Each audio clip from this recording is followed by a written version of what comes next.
तो next part शुरू करते हैं। वांग जी अपनी क्लास ख़त्म कर जब जिंसी के लिए निकलता है तो बीच में उसे सिचन मिल जाते हैं।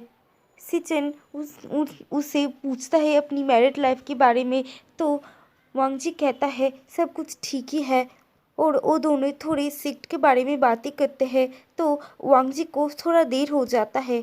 जब वो जिंसी पहुँचता है तो देखता है कि रूम बहुत सारे सेंटेड कैंडल्स से एकदम डेकोरेट हुआ था और बहुत सारे फूल्स भी थे, और विंग बेड पर बैठा हुआ था और वो बहुत ज़्यादा सुंदर लग रहा था, कोई अप्सरा से कम नहीं लग रहा था। उसने एक ब्लैक एंड वो देखता है कि विंग बेड पर बैठा हुआ था और सारी रूम्स बहुत सारी फूलों से सजा हुआ था, और विंग ने एक ब्लैक एंड रेड कलर की रोब पहना हुआ था, और उसने अपनी हेयर को हाफ पोनीटेल किया हुआ था, और उसने बहुत सारी श्रृंगार भी किया हुआ था।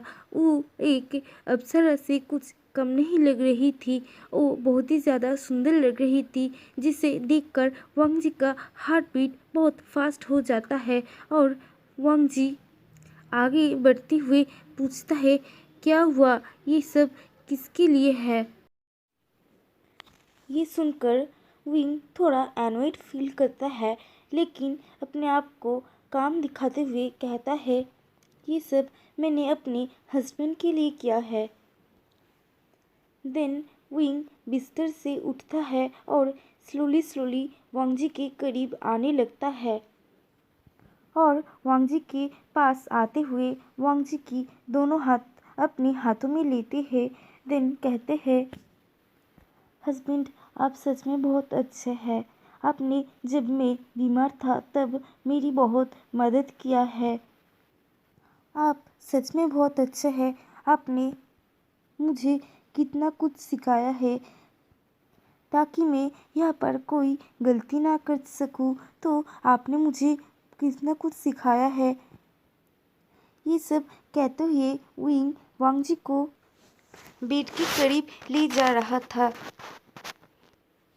वांग जी विंग को देखते हुए अपनी स्लाइवा ग्लव करती है, और वो विंग की कोई भी बातें नहीं सुन रहा था, वो सिर्फ विंग की खूबसूरती में खो गया था।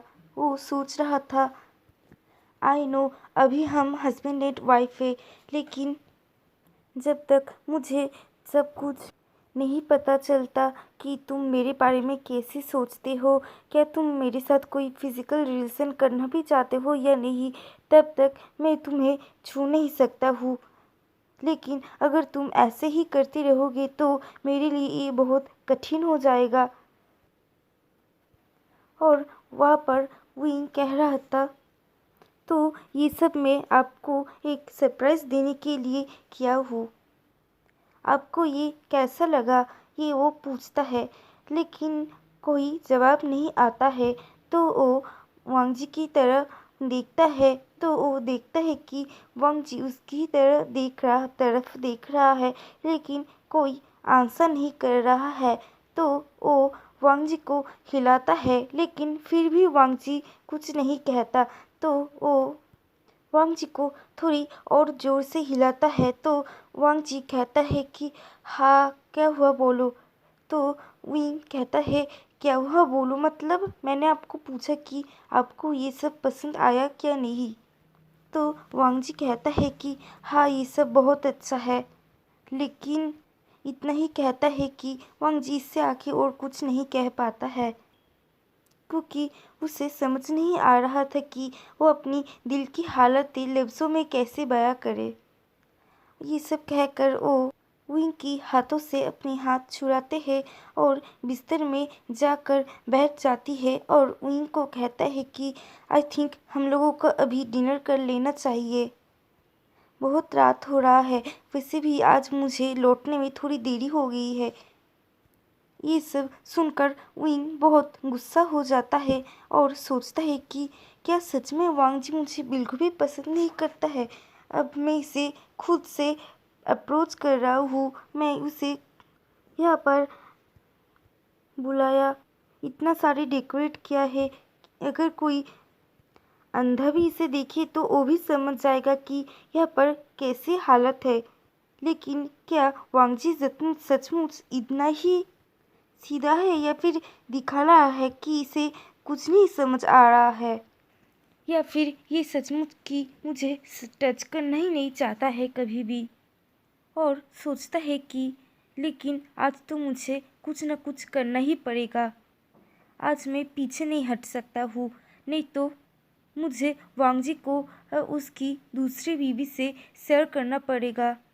उसके बाद विंग सोचने लगता है। अब हमें फ्लैशबैक में दिखाया जाता है कि 2 दिन पहले जब विंग सिचन से मिला था तो सिचन ने उसे बताया है था कि अगर उन दोनों की मैरिड लाइफ अच्छा नहीं जा रहा तो वो सिचन को बता सकता है, क्योंकि सिचन क्या कोई भी विंग को फोर्स नहीं कर सकता है। तो एल्डर्स वांगजी की दूसरी शादी करवा देंगे। ये सब सुनकर विंग कहता है कि नहीं, सब कुछ ठीक ही है, बस मेरी कमर में दर्द था और अभी तक तो मेरी तबीयत भी कुछ सही नहीं था इसलिए। लेकिन अभी वो वांगजी को पसंद करने लगा था तो वो मन में सोचता है कि क्या शेयर करना पड़ेगा, और वो बहुत डर जाता है। यहाँ पर ही फ्लैशबैक ख़त्म होता है और वो पीछे मुड़ता है और वांगजी की फेस को अपनी दोनों हाथों से पकड़ता है और कहता है कि हस्बैंड, क्या आप मुझे प्यार नहीं करते हैं? तो वांगजी कहता है कि हाँ करता हूँ। तो विंग पूछता है कि तो आपने कभी भी मुझे टच क्यों नहीं किया? टच तो बहुत दूर की बात है, आपने तो कभी भी मुझे किस भी नहीं किया। तो वांगजी कहता है कि वो असल में मैं सोचता था कि मैं तुम्हारी बिना मंजूरी के तुम्हें कैसे छू सकता हूँ, तो कभी भी मैंने कुछ नहीं किया, क्योंकि मैं सोचता था कि समय के साथ सब कुछ ठीक हो जाएगा। वो ये सब बोलता है कि तभी वो देखता है कि विंग रो रहा था। उसकी आंखों से पानी की बूंदें उसकी चिक्स में पड़ रहा था। तो वो बहुत हैरान हो जाती है और विंग की फेस को अपनी दोनों हाथों में पकड़ लेता है और विंग को कहता है कि तुम रो क्यों रहे हो? मैं सचमुच तुम्हें बहुत प्यार करता था, लेकिन मैं कभी भी तुम्हें अपने आप फोर्स नहीं करना चाहता था। मैं कभी भी तुम्हें डराना नहीं चाहता था, इसलिए मैंने कभी भी कुछ नहीं कहा। और ये सब कहकर वो विंग के करीब जाता है और देखते ही देखते वांगजी दोनों की बीच की दूरियों को कम करते हुए उसकी लिप्स को अपने मुंह पर ले लेता है। देन उसे स्लोली सक करने लगता है। पहले तो ये किस बहुत स्वीट एंड सॉफ्ट था, लेकिन देखते ही देखते ये बहुत एग्रेसिव हो जाता है और वांगजी किसको तोड़ने का नाम ही नहीं ले रहा था। तो विंग सांस लेने के लिए वांगजी को अपने हाथों से वांगजी की चेस्ट पे हिट करने लगता है। तो वांगजी थोड़ी देर बाद विंग को छोड़ देता है। अब विंग बड़ी बड़ी सांस ले रहा था। फिर से कुछ ही मिनट बाद वांगजी फिर से विंग को किस करने लगता है। अब विंग भी वांगजी को किस रिटर्न कर रहा था। ये देखते हुए वांगजी विंग की लोअर लिप पे एक हल्का सा बाइट करता है, जिससे विंग मौन करता है और इस चांस को मिस नहीं करते हुए वांगजी अपनी टंग को विंग की मुंह पर एंटर करता है। अब वो दोनों एक दूसरे को बहुत डीप स्मूथ करने लगते हैं। दोनों की सलाइवा एक हो जाते हैं। वो दोनों एक दूसरे को ऐसे किस कर रहे थे जैसे कि वो दोनों इस किस के जन्मों से भूखे हैं।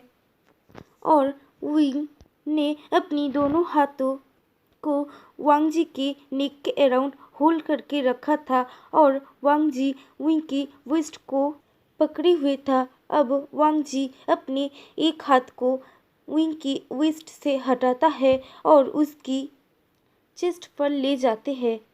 तो आज के लिए इतना ही, मिलते हैं नेक्स्ट वीडियो में। Bye bye.